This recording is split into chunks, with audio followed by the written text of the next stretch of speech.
लद्दाख के मेरे भाई और बहनों, आज बड़े दुखी हृदय के साथ आपसे रूबरू होना पड़ रहा है। हम जानते हैं कि लोकतांत्रिक व्यवस्था में अपनी बात कहने का सभी को हक है और कहनी भी चाहिए। लेकिन कुछ दिनों से जिस प्रकार से हम जानते हैं, लद्दाख में एक अनशन रखा गया और हम चाहते हैं कि अनशन एक लोकतांत्रिक व्यवस्था का एक पार्ट है।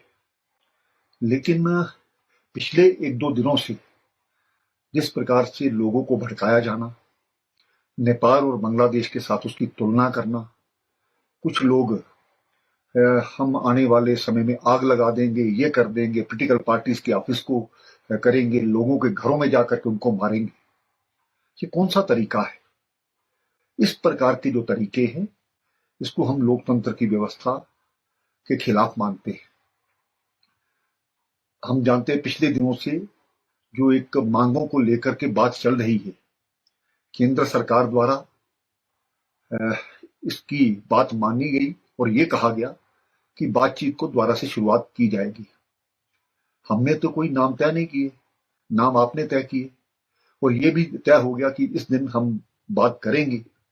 लेकिन उसके बावजूद वहां पर आकर के एक ग्रुप आता है, धरने में जाता है, धरने के बाद निकलता है और आकर के जगह जगह पर आग लग जाती है, पत्थरबाजी होती है। यह लद्दाख की परंपरा नहीं है। मुझे आशा ही नहीं, पूर्ण विश्वास है कि जो लोग इसके पीछे हैं उनकी जांच तो की ही जाएगी, लेकिन वो इस लद्दाख के शांति व्यवस्था को खराब करने के लिए आए हैं, यहाँ का माहौल खराब करने के लिए आए। जो आज कुछ जाने गई हैं वो उसके जिम्मेवार हैं। इस प्रकार के लोगों को बर्दाश्त नहीं किया जा सकता।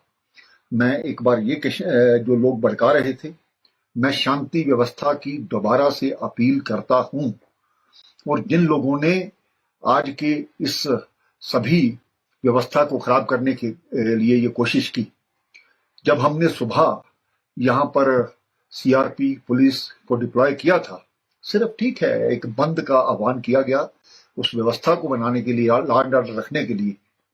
वहां पर हमारे सभी जो पुलिसकर्मी हैं उनके हाथ में लाठियां दी गई थी, लेकिन सीआरपीएफ के लोग गाड़ी के बीच में बैठे हैं और उनको जलाने का प्रयास किया जाता है। ये कहां का इंसाफ है? क्या हम अपने जवानों की जान इसी प्रकार से जाने देंगे? उसके बाद कुछ लोग डायरेक्टर जनरल पुलिस, जो कि यहाँ की लॉ एंड ऑर्डर को मेंटेन रखते हैं, कई वर्षों से यहाँ पर सेवा का काम कर रहे हैं, उनकी गाड़ी पर बड़े बड़े पत्थर मारे जाना, ये कहां का इंसाफ है? क्या इसके पीछे कोई साजिश करने वाले लोग नहीं है? मैं लद्दाख के शांतिपूर्ण शांतिप्रिय लोगों से ये कहना चाहता हूं, आप इस चीज को समझिए। कुछ लोग अपने मफाद के कारण से पूरे लद्दाख की जो सुरक्षा व्यवस्था है उनको खराब करने का प्रयास कर रहे हैं। मैं लद्दाख की जनता के साथ हूं, मैं लद्दाख के नौजवानों के साथ हूं और लद्दाख के नौजवान जब भी मुझसे मिलने आते हैं, मैंने कभी किसी को मना नहीं किया। और जिस प्रकार से उनके भविष्य की हम बात सोच रहे हैं, चाहे वो टूरिज्म के माध्यम से, चाहे वो एजुकेशन के माध्यम से या हेल्थ के माध्यम से, और नई नई नौकरियों का यहाँ पर नोटिफिकेशन जारी हो रही है। कुछ लोग चाहते हैं कि कोई भी व्यक्ति यहाँ पर नौकरियों में ना जाए, उनका रिकॉर्ड खराब किया जाए, उनका फ्यूचर खराब किया जाए। क्या उनका जो पुलिस का रिकॉर्ड है वो खराब नहीं होगा? इस चीज को समझने की जरूरत है। और मैं एहतियातन तौर पर हमने कर्फ्यू लगाया है, उन लोगों को भी बख्शा नहीं जाएगा जिन लोगों ने यहाँ पर माहौल खराब किया है। और मैं आपके माध्यम से भी ये कहना चाहता हूं कि यहाँ पर लोगों की जो इन्वॉल्वमेंट है शांति व्यवस्था को बनाने में होनी चाहिए। हमारी जो रिलीजियस लोग हैं, हमारे जो राजनीतिक पार्टियां हैं, मैं उनसे भी अपील करता हूं कि इस प्रकार के जो लोग, जो उनको चिन्हित कीजिए, आइडेंटिफाई कीजिए और उनको रोकिए।